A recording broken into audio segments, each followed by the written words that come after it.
할렐루야. 아멘. 예, 오늘 예배 나오신 우리 청년 여러분 주님의 이름으로 환영합니다. 벌써 5월이 지나고 6월이 되었습니다. 날씨가 생각보다 많이 더워진 것 같아요. 잘 때 저는 벌써 이제 선풍기가 없으면 잠에 들지를 못합니다. 근데 또 이렇게 슬슬 더워질 때 걸리는 감기가 지독합니다, 여러분. 그러니까 감기 조심하시고 건강 유의하셔서 또 다가오는 여름 잘 준비하시기 바랍니다. 자, 그럼 이제 6월이죠. 근데 이 6월은 저희가 부르는 명칭이 있어요. 보통 이제 대한민국 사람이라면 뭐라고 부르냐? 호국보훈의 달이라고 부릅니다. 호국보훈. 그러니까 5월은 나라, 가정을 지키는 달이죠. 그럼 6월은 뭐를 지켜야 되냐? 나라를 지키는 것을 생각해 봐야 하는 달이라는 겁니다. 네. 근데 이게 6월 됐습니다. 나라를 소중히 지켜야 되고 나라를 사랑해야 된다 압니다. 근데 아까 잠깐 기도에도 나왔지만은 이게 나라를 보고 있자니 한숨이 그냥 저절로 나와요.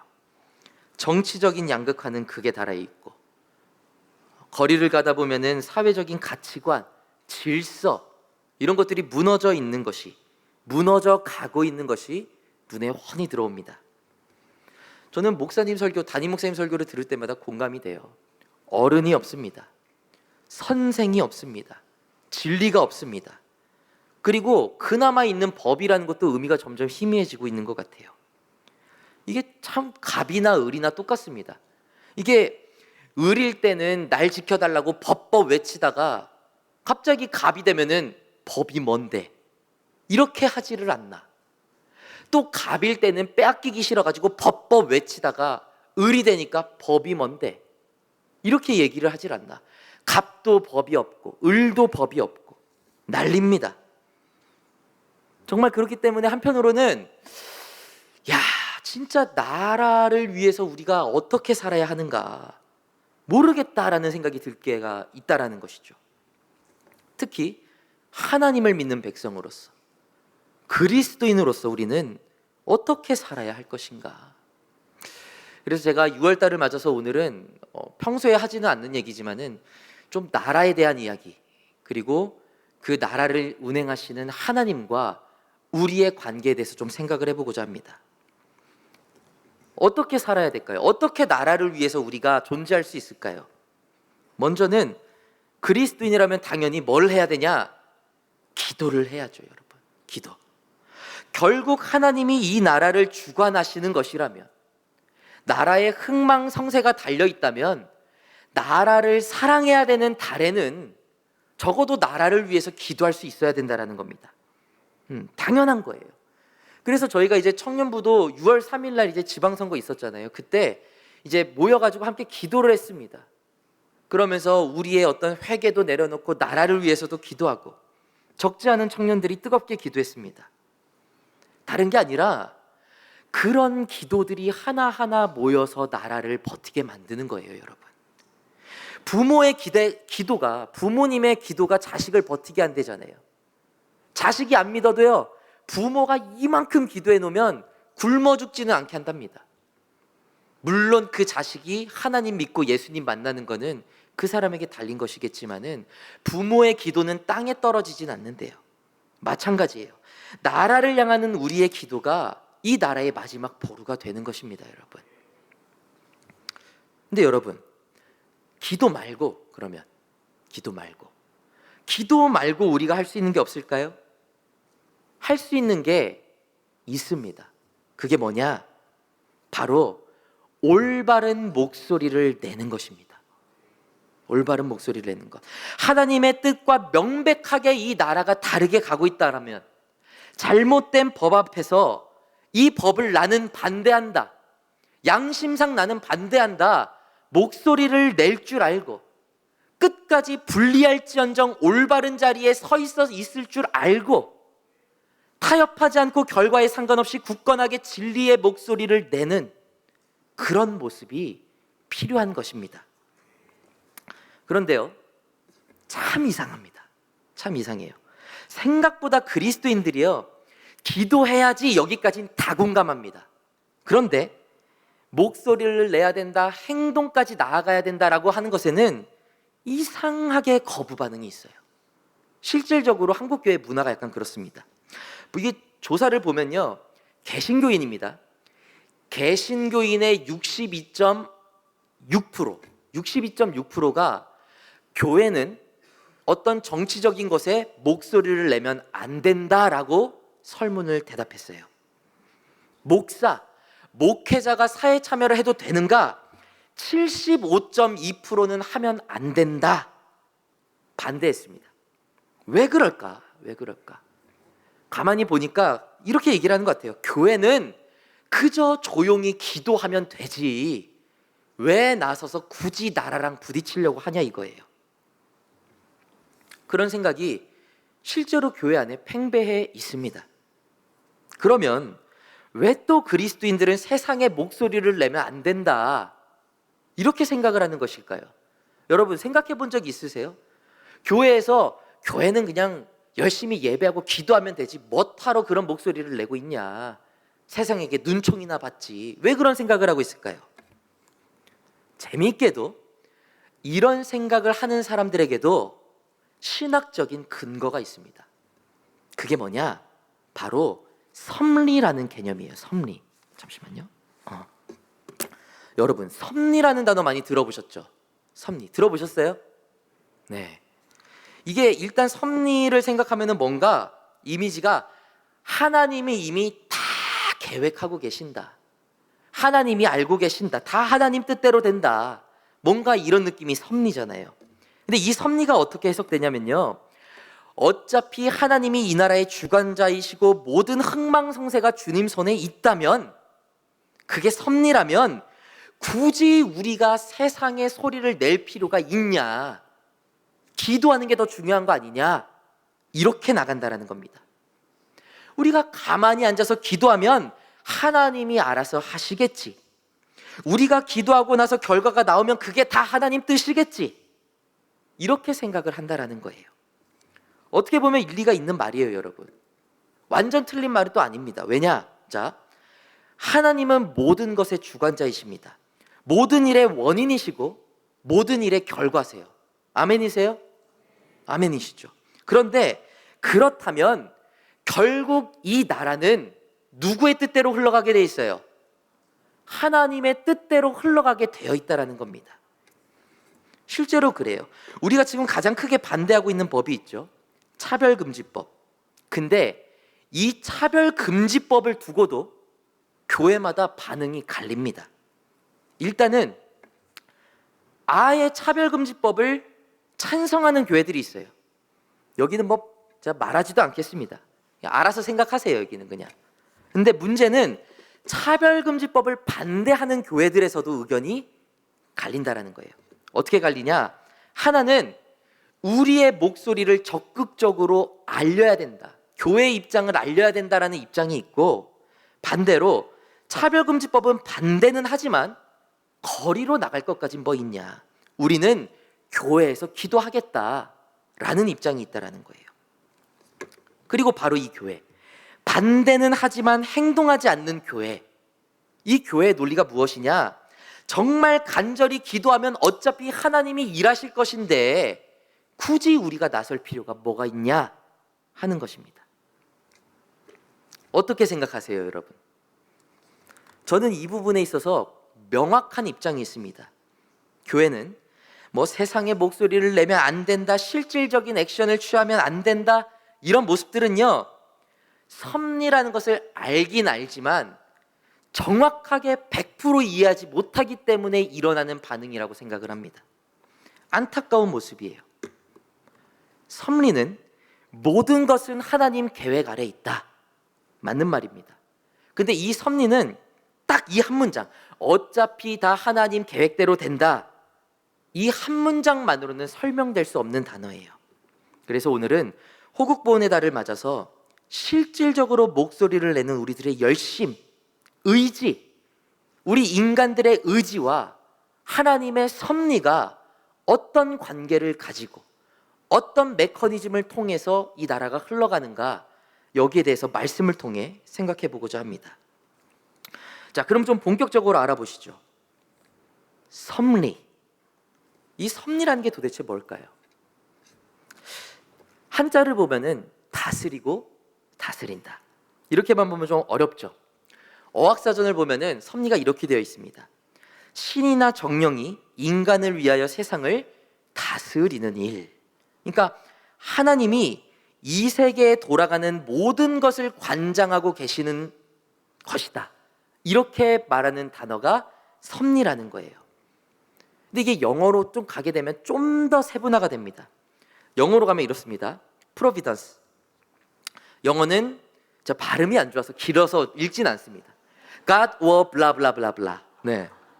근데 이게 뭐냐면 결국엔 인간의 어떤 생각과 사건, 사고를 통제하고 보호하는 힘, 어떤 force, 힘이라는 거예요. 힘. 이게 섭리라는 것입니다. 그러니까 실질적으로 이 나라에 뭔가 에너지, 파워, 포스가 관여하고 있다. 하나님의 힘이 관여하고 있다. 이게 섭리라는 거예요. 근데 이 단어가 어디서 오느냐? 라틴어에서 오거든요. 여기서 옵니다. 근데 이거를 나누게 되면은 이제 미리라는 단어와 보다라는 단어가 합쳐진 라틴어예요. 그러니까 미리 보고 일하시는 힘, 이게 섭리라는 겁니다. 다시 말하면 우리는 미래를 알 수가 없죠. 그러나 하나님께서는 미래를 앞서 보셔서 뭔가 행동을 취하신다라는 겁니다. 이걸 섭리라고 한다라는 거예요. 그래서 실제로 이제 제1차 바티칸 공의회, 이 굉장히 중요한 공의회거든요. 어떤 교회의 핵심적인 부분들이 많이 나온 공의회입니다. 이때 섭리라는 것에 대해서 이렇게 이야기합니다. 자, 한번 읽어보겠습니다. 읽겠습니다. 하느님은 자신이 만든 모든 것을 섭리를 가지고 지켜보며 지배하신다. 하나님은 자비로서 모든 것을 하신다. 이렇게 고백을 하고 있습니다. 하나님의 섭리라는 것은 우리가 삶을 살아갈 때에 하나님이 이미 모든 것을 알고 계셔서 상황을 이리저리 움직여 주시는 분이다 라는 것이죠. 너무 좋은 거예요. 얼마나 든든해요, 여러분. 하나님을 잘 믿기만 하면, 하나님께 붙어 있기만 하면 하나님이 앞길을 알아서 인도해 주신다라는 거잖아요. 저희도 그걸 놓고 기도하잖아요. 그죠? 우리의 앞길을 밝혀주시기를. 근데 이상하게도요, 이 좋은 섭리를 생각하다 보면 한 가지 모순에 빠지게 됩니다. 바로 우리의 의지나 우리의 어떤 노력이 의미가 없는 것 같은 느낌을 받게 될 때가 있다는 거예요. 하나님이 이미 알고 계시고 우리는 기도만 하면 하나님이 알아서 우리 앞길을 인도해 주시면 내가 뭐하러 노력해? 주님이 알아서 다 해주실 텐데. 이 모순에 탁 빠지게 되는 거예요. 하나님의 뜻이 있다면 어쨌든 하나님은 그 뜻을 반드시 이루세요. 그런데 그렇게 되면 우리가 의지가 없어도 뭔가 노력하지 않아도 그 일은 이루어지게 될 것이 아니냐. 우리의 생각이 이렇게 빠져버리게 된다는 것입니다. 그러다 보니까 우리는, 교회는 기도만 하면 되지 왜 굳이 나가서 소리치고 괜히 시위하고 눈총 사고 왜 그런 일을 하냐는 거예요. 사람들이 그렇게 이야기를 한다는 겁니다. 이 사람들의 이론은 딱 이거예요. 만약에 우리가 나라를 통해서 간절하게 이루어지고 싶은 게 있습니다. 그럼 기도를 했을 때에 하나님이 이 나라 살리시겠다 하면은 기도만 하고 있으면 알아서 우리나라는 살아날 것이고, 우리가 나가서 시위해도 하나님이 우리나라 망하게 하시겠다 하면은 시위해도 망한다라는 거예요. 그럼 시위가 무슨 의미가 있냐는 겁니다. 이 사람들은 그저 잠잠히 기도해 라는 거예요. 근데요, 이게 오해라는 거예요, 여러분. 오해. 물론 어느 정도는 맞는 말입니다. 섭리의 영역이에요. 그러나 섭리는 이것만으로 설명할 수 있는 단어가 아니라는 겁니다. 섭리는 자유의지에 기반한 행동하는 신앙을 통해서 이루어지게 되는 경우가 상당히 많습니다, 여러분. 이걸 기억하셔야 돼요. 하나님의 섭리라는 것이 정말로 노력 안 해도 그냥 착착 이루어지는 것인가? 그게 아니라는 거예요. 하나님이 계획하시는 건 있지만 많은 경우 그 뜻을 깨닫고 행동하는 사람을 통해서 이루어 가시는 것이 섭리라는 것입니다. 이걸 우리가 깨달을 수 있어야 돼요. 그 말씀을 오늘 본문 말씀을 통해서 저희가 좀 살펴보려고 합니다. 이 말씀을 통해서 하나님의 섭리와 그리스도인의 의지의 관계를 깨닫고 한층 더 성숙한 그리스도인으로서 살아가는 우리 모든 다드림 청년 되시기를 주님의 이름으로 간절히 축원합니다. 오늘의 본문에는 한 사람이 등장을 합니다. 아므람이라는 사람이 등장해요. 아므람. 이 사람이 누구냐? 애굽에서 종살이를 하면서 살아가던 어떤 한 남자였어요. 종살이를 하면 이게 삶이 쉬워요, 어려워요, 여러분? 어려워요. 어려워도 기쁘게 살라고, 어떻게든 행복하게 살라고 열심히 살아가던 사람입니다. 그러다가 삶은 너무나도 힘들고 민족이 처한 위기는 너무나 어렵지만 나름대로 행복하게 살려다 보니까 사랑하는 사람을 만나게 되고 결혼을 하게 되고 자녀를 낳게 됩니다. 첫째는 딸을 낳게 됐고 둘째는 아들을 낳게 됐어요. 그리고 하나님의 축복으로 셋째까지 가지게 됐습니다. 그런데 그 시점에 날벼락 같은 소식이 떨어지게 돼요. 당시에 애굽 밑에 이스라엘 민족이 있었잖아요. 이스라엘 민족이 너무나도 사람들이 감당할 수 없을 정도로 많아지니까 애굽이 두려워지기 시작한 겁니다. 처음에는 조금 많아질 때는 부릴 수 있는 노예가 많아지네, 너무 좋다. 근데 그게 너무 많아지니까 두려워지는 거예요. 왜?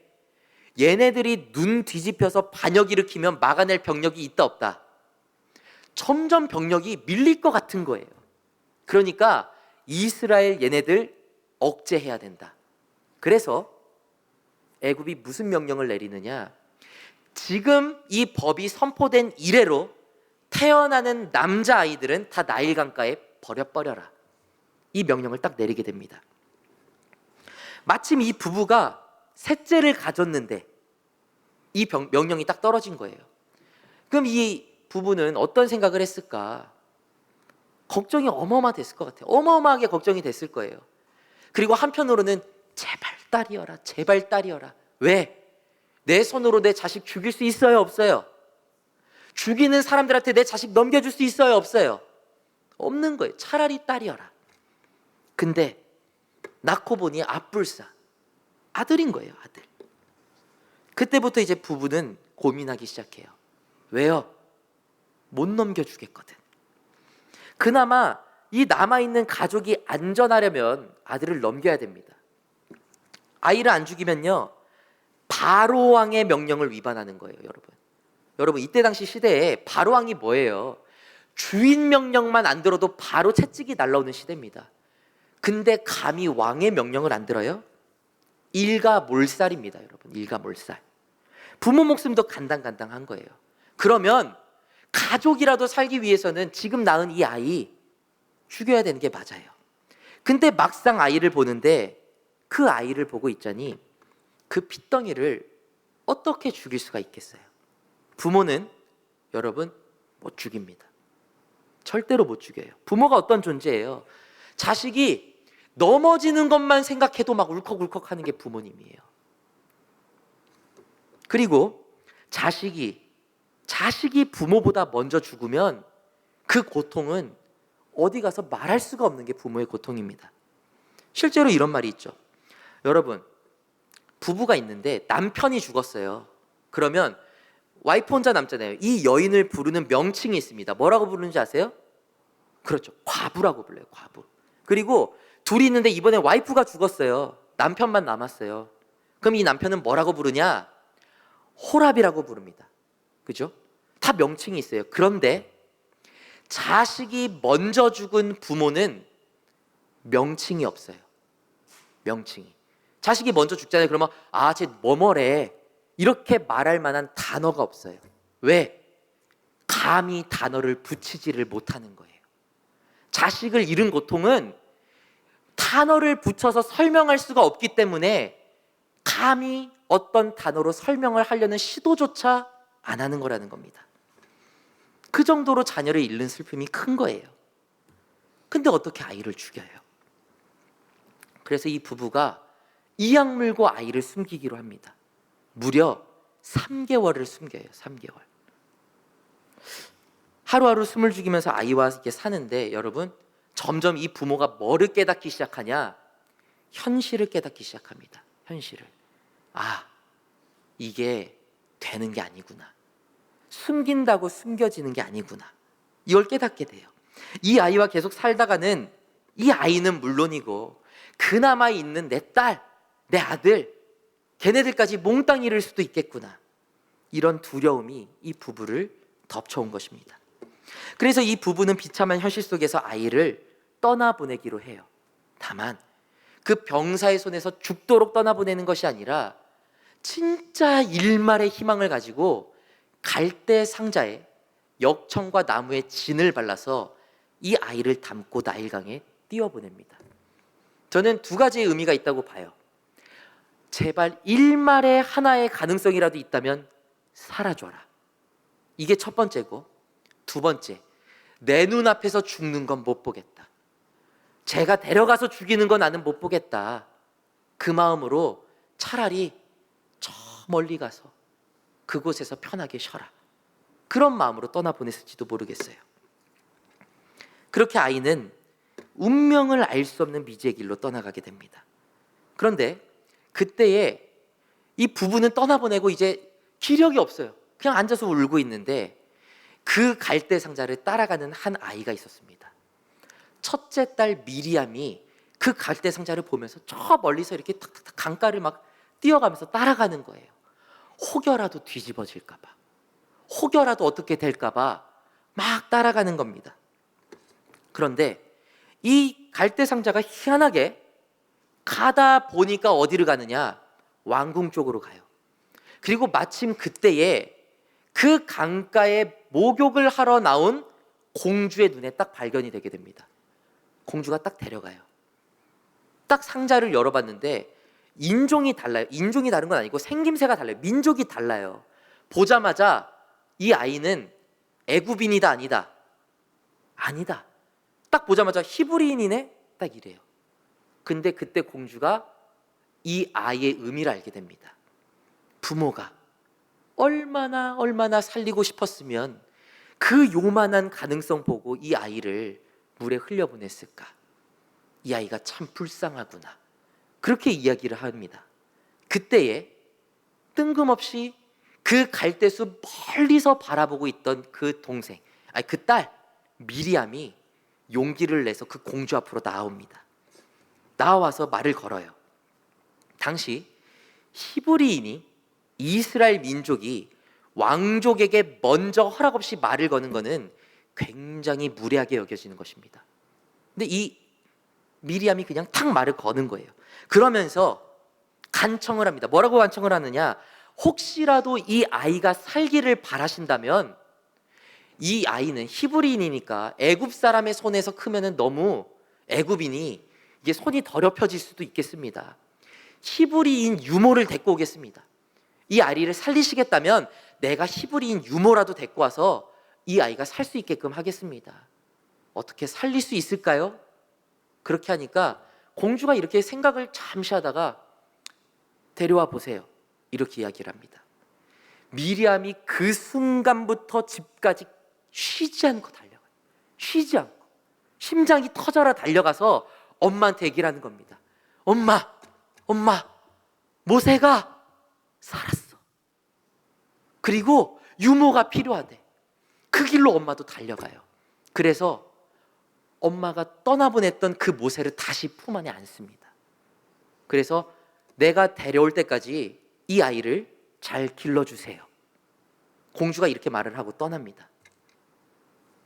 이 모세의 어머니는 나일강에 떠나버렸던 모세를 다시 키우게 된 거예요. 그리고 몇 년이 지나서 모세가 어느 정도 성장한 후에 공주가 와서 모세를 데려갑니다. 그리고 그 모세를 데려갈 때 이름을 지어주는데, 얘는 물에서 건진 아이야 하면서 지어진 이름이 누구겠어요? 그게 모세예요. 그리고 오늘의 본문이 끝이 나게 됩니다. 여러분, 이 사건은요, 명백한 하나님의 섭리라고밖에 볼 수 없는 말씀이에요. 그렇지 않아요, 여러분? 솔직하게 말해가지고 이게 지금 무슨 상황이에요? 지금 우리들은 어떨지 모르겠지만 요게벳, 어머니였던 요게벳, 아므람, 아버지였던 아므람, 이 두 사람은 이건 하나님이 하신 일이 아니고서는 이루어질 수 없는 일입니다. 하나님의 섭리시군요. 하나님의 계획하심이시군요. 고백할 수밖에 없는 놀라운 사건이에요. 어떻게 나일강에 띄운 이게 하필이면은 공주에게 들어가고, 그 공주가 하필이면은 이 모세 엄마를 불러서 키우게끔 해요. 하나님이 딱딱 계획하신 계획이라고밖에는 볼 수 없는 사건이에요. 근데 중요한 게 있습니다. 이 섭리는 하나님의 계획하심이지만 그 가운데에는, 그 기저에는 아주 중요한 한 가지가 흘러가고 있다는 거예요.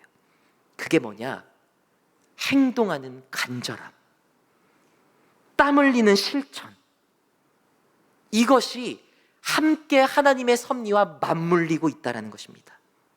하나님의 섭리에는 어떤 사람의 의지와 행동이 중요한 요소로 작용할 때가 있다는 거예요. 우리는 뭔가 하나님의 섭리라고 하면은 하나님이 이미 정해 놓으셨는데 내가 뭘 하든 어떻게 되든 하나님 뜻대로 되는 거 아니야? 이렇게 생각하게 될 때가 있어요. 그러나 이 말씀에서는 아니라는 겁니다. 먼 미래를 알 수 없지만 알 수 없는 미래 때문에 두려워서라도 그 순간에 최선을 다하고 간절하게 하나님을 바라보고 하나님을 바라보면서 행동하는 그 사람을 통해서 하나님의 섭리의 조각이 맞춰지고 작동하고 돌아가기 시작한다는 거예요. 분명 모세가 애굽 왕의 딸에게 흘러 들어가는 것은 섭리라고 볼 수 있습니다. 그러나 그렇다고 여러분, 이 본문에 등장하는 사람들이 아무것도 하지 않았나요? 앉아서 기도만 했나요? 아니에요. 누구보다 치열한 하루를 살고 있었어요, 이 사람들은. 거대한 하나님의 섭리가 있었지만 이 섭리에 치열한 사람들의 목소리와 삶의 피땀이 있었기 때문에 이 결과가 나타났다는 거예요. 먼저 오늘 본문에 등장하는 아므람, 요게벳, 이 두 사람은 아이 한번 살려보겠다고 갈대 상자를 엮어서 아이를 갈릴리가 아니죠, 이 나일강가에 흘려보냅니다. 이들은 그저 자식이 눈에서 죽어가는 건 못 보겠다, 난 도저히 못 봐, 하나님 도저히 안 되겠어요, 제발 하면서 자신이 할 수 있는 최선의 것, 칼대 상자에 담아 보내는 것, 그 최선을 그냥 한 거예요. 혹여라도 내가 이걸 했을 때 하나님이 도와주시지 않을까, 그저 최선을 다한 겁니다. 만약 이 부부가 하나님의 섭리가 있겠지 하고 기도만 하고 있었더라면, 아무 행동도 하지 않았더라면 모세가 애굽의 이 이스라엘의 교육을 받으며 이 어머니의 품 안에서 다시 자라나면서 살아갈 수 있었을까? 자, 기도가 중요하죠. 그런데 기도만 하고 있다고 하나님의 섭리가 저절로 막 빡빡빡빡 움직이고 있는 모습이 아니라는 겁니다. 오늘의 본문은 오히려 주어진 상황에서 아이를 살려보겠다는 의지, 최선을 다한 선택, 그것이 모세를 만들어가고 있는 거예요. 모세를 살리기로 작정하신 하나님의 섭리의 영역에 그 최선을 다하는 인간들이 들어가고 있는 겁니다. 그리고 오늘의 본문에 최선을 다한 또 한 명의 인물이 등장을 해요. 첫째 딸 미리암이에요. 미리암은요, 자신의 막내 동생이 행여나 강가에서 어떻게 되진 않을까, 갈대 상자를 하염없이 그냥 따라가는 거예요. 이거 따라가다 보면 뭐 엄청난 일을 내가 마주하겠지, 아니면 뭐 그냥 흘려 보내놓고 미리암도 믿음 좋으면 기도하면 되는 거 아니에요, 여러분? 아이, 살려주실 줄로 믿습니다. 언젠가 뿅 커서 나타나겠죠, 하나님. 기도만 하면 되는 거 아니에요? 미리암은 그저 어떻게 될지도 모르는데 그 상자 바라보면서 하염없이 강가를 거닐습니다. 그리고 그 상자가 바로 왕의 딸에게 도달하자 이 미리암이 어떻게 해요? 용기 내서 감히 바로 왕의 딸의 앞에 서는 거예요. 용기 내는 겁니다. 자신이 하는 행동이 뺨 맞을 짓일 수도 있겠고, 잡혀가는 행동일 수도 있겠고, 너 감히 히브리인 주제에 어딜 나와서 누구에게 말 붙이는 줄 알아? 매질을 당할 수도 있겠고, 그런 걸 각오하면서도 혹여라도 이 아이 하나 살릴 수 있다면 그 정도 매질 정도는 각오해 보겠다. 뛰쳐나가는 겁니다. 소리 내는 겁니다. 살려주시겠습니까? 해보는 거예요. 그리고 이 미리암의 용기로 모세가 다시 어머니의 품 안에서 자라나는 그 결과로 이어지게 되는 것입니다. 이게 엄청나게 중요한 부분이에요, 여러분. 왜냐? 이 어머니에게서 자랄 때 모세가 자신의 정체성을 확립하기 때문이에요. 만약에 그런 거 없이 그냥 애국 공주가 히브리인 내가 기를 내고 딱 데리고 들어갔습니다. 그러면 모세가 자라잖아요. 모세는 정체성의 혼란이 크게 와요. 나는 히브리인이야, 애굽인이야. 정체성의 혼란이 올 수밖에 없습니다. 근데 모세는 어머니에게서 유년 시절을 보내요. 무슨 의미냐? 모세는 분명하게 어렸을 적에 깨닫고 시작하는 거예요. 나는 이스라엘 민족이다. 나는 히브리인이다. 나는 하나님의 백성이다. 이걸 가지고 애굽 궁궐의 교육을 받으러 들어가는 것입니다. 이게 섭리예요, 여러분. 모세는요, 주변에 기도만 하는 사람들로 인해 만들어진 위인이 아니에요. 순간순간 울컥이는 마음으로, 울먹이는 눈빛으로, 간절한 손길로 행동한 사람들이 만들어낸 인물이 모세라는 것입니다. 하나님의 계획하심과 그 속에 있는 사람들의 실천적인 삶을 통해 섭리라는 거대한 신비가 움직이기 시작했다라는 것이죠. 여러분, 이 부분을 잘 들어주셔야 돼요. 또 이렇게 얘기하니까 꼭 우리가 움직여야만 하나님의 섭리가 이루어지는구나. 그건 또 아니에요. 사람이 없어도 하나님은 일하실 수는 있으세요. 그러나 하나님이 계획하실 때 인간을 통해서 일해야겠다라고 계획하시면 그 자리에 있을 사람이 꼭 필요한 겁니다. 근데 거기에 사람이 없으면 어떻게 되겠어요, 여러분? 오히려 그 섭리가 지연되는 것입니다. 사람이 하나님의 섭리에 꼭 필요할 때가 있다니까요, 여러분. 자, 아까 전에 기도했는데 좀 놀랐어요. 제가 소돔과 고모라 예화를 준비했는데, 소돔과 고모라를 생각해 보면 하나님이 10명의 의인이 있으면 그 도시 살려주겠다고 하셨습니다. 잘 생각해 보세요. 하나님이 10명의 의인이 없는 걸 알고 막 비웃으면서 10명이라도 있으면 살려줄게. 야, 근데 어차피 망해, 너 끝났어. 이렇게 하는 마음에서 진짜 그렇게 말씀을 하셨을 것 같아요. 진짜 그 사람 중에 제대로 삶을 살아가고 있는 사람 10명이 있으면 내가 걷어갈게. 진심으로 말씀하신 거예요. 근데 소돔과 고모라는 왜 멸망해요? 실천하고 있는 10명이 없어서 멸망하는 거예요, 여러분. 그것 때문에 멸망한, 결국에는 하나님의 그 섭리 가운데 사람의 역할이 있어요, 없어요? 있는 거예요. 행동하지 않은 10명 때문에 멸망하는 거예요. 기도만 한다고 다 되는 게 아니라는 거예요. 실천이 필요한 겁니다.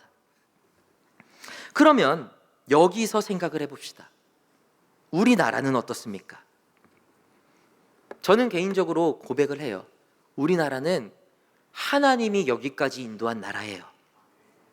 저는 저희 나라가 건국 이래에 하나님의 섭리 아래 있음을 고백합니다. 그러면 우리가 어떻게 해야겠어요? 우리나라는 하나님의 섭리 안에 있기 때문에 어쨌든 하나님 뜻대로 갈 거니까 어떻게 되든 받아들이겠다고 기도만 하자. 이렇게 돼야겠냐 하는 것입니다. 가만히 앉아서 기도하면 막 사람들의 마음이 막 저절로 변해서 좋은 나라가 막 만들어집니까? 아닐 수 있다라는 거예요.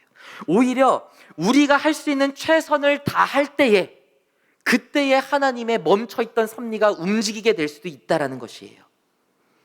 나라가 잘못되고 있다. 어딘가 영적으로 혼란해지고 있다. 사사기보다 어두운 시대가 이 나라 가운데 올 것 같다. 기도해야죠. 기도해야죠. 맞아요. 눈물 흘리면서 부르짖어야 됩니다. 근데 모두 다 기도만 하면 누굴 통해서 일하세요? 누굴 통해서 하나님이 일을 해요 도대체? 내가 기도하면 누군가 나서겠지. 맞는 말이에요. 근데 모두가 다 그 생각한다고 생각해 보세요. 너가 해, 너가 해, 난 기도할게, 너가 해. 아무도 안 나가는 상황이 돼버리면 미궁이 돼버리는 거예요. 하나님이 어디서 도대체 누구를 통해 일하셔야 돼요 도대체? 다윗과 골리앗의 싸움을 보죠 여러분. 사울 왕이 이제 블레셋하고 싸웁니다. 두려워가지고 기도도 안 해. 막상 전쟁 나가는데 골리앗을 딱 봤는데 쫄아버리는 거예요. 아예 못 나갑니다. 근데 그때에 하나님은 이미 계획하심이 있었어요. 이스라엘을 이기게 하실 계획이 있었어요. 골리앗을 쓰러뜨릴 계획이 이미 하나님께는 있었어요. 근데 아무도 안 나가. 아무도 안 나가. 답답한 거예요. 근데 그때에 웬 어린아이 한 명이 하나님의 뜻을 알고 그 마음에 의분이 일어난 어린아이 한 명이 나섭니다. 이게 참 사울왕도 좀 설교당에서 갑자기 단어가 생각이 안 나는데 좀 찌질해요. 아니 애기가 그 어린애가 나가서 싸우겠다고 하면은 야 가오가 있지. 야 너라도 나가. 어른 한 명 내보내야 되는 거 아니에요 여러분? 또 그 꼬맹이가 나간다니까 또 그냥 어휴 그러면 또 네가 한번 나가볼래? 답도 없어요. 답도 없어. 근데 그 아이 한 명 하나님의 뜻을 알고 하나님의 마음을 알고 하나님이 서 있기를 원하는 곳에 서 있었던 그 한 명, 그 한 명 때문에 이스라엘이 블레셋을 이기는 섭리가 돌아가게 되는 겁니다. 행동하는 한 명이. 우리나라는 어떻겠냐는 거예요. 하나님이 승리를 주시고 싶으신데 아무도 나서지를 않고 아무도 목소리를 안 내면 그 시기는 늦춰지지 않을까 하는 생각이 드는 거예요. 전 그게 두려운 겁니다 여러분. 호국 보훈의 달, 나라를 지금까지 사랑해왔던 분들을 기억하고 우리도 나라를 사랑하기로 결단하는 달이에요. 무엇이 나라를 사랑하는 것입니까? 무엇이 기독교인으로서 나라를 사랑하는 것이겠습니까? 먼저는 하나님께 모든 흥망성쇠가 있음을 인정하고 간절하게 기도해야 돼요.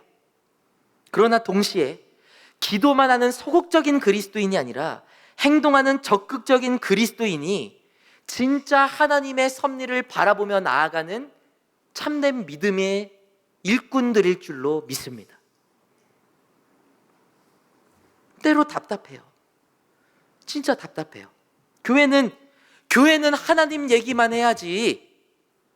교회는 하나님 얘기만 해야지. 나라에서 일어나는 일 너무 신경 쓰면 안 돼. 전 그 말이 너무 답답해요, 여러분. 성경은요, 여러분. 성경은 무슨 책이에요?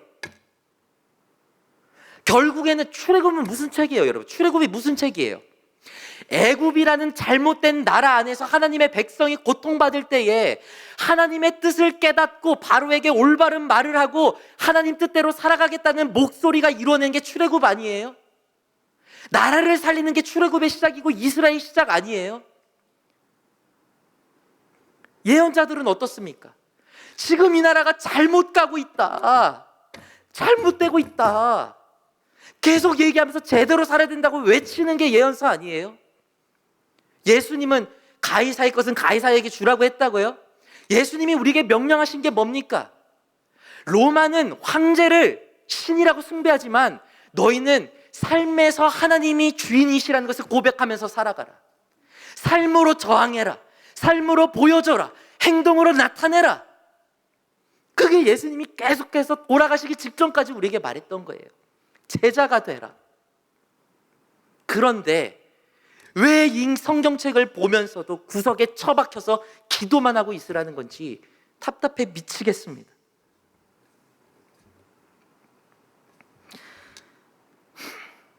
여러분, 하나님의 섭리라는 것은 물론 하나님께서 계획하고 인도해 나가시지만 그 하나님의 마음을 알고 그 하나님이 있기에 원하는 자리에 서 있는 그 사람들을 통해서 이루어져 가는 역사, 그것 또한 하나님이 인도하시는 섭리의 한 모습임을 이 시간 함께 고백하며 나아가는 우리 청년들 되시기를 간절히 소망합니다. 말씀을 마칩니다. 여러분, 한 나라의 국민으로 살아도 그리스도인답게 살아가는 청년의 때가 되시기를 간절히 소망합니다.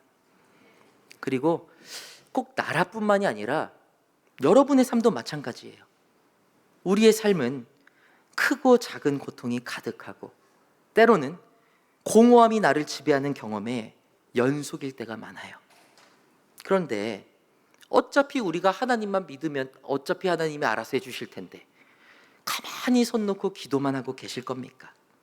우리가 우리 스스로 건강해지고 또 행복해지기 위해 올바른 방법으로 기도 가운데 최선을 다할 때 하나님이 그 최선을 통해서 일하시고 인도해 가시는 것이 하나님의 섭리라는 것을 이 시간 깨달으시기 바랍니다. 그런 의미에서 이번 한 주는 치열한 삶 가운데서 더욱 최선을 다하여 살아가시기 바랍니다.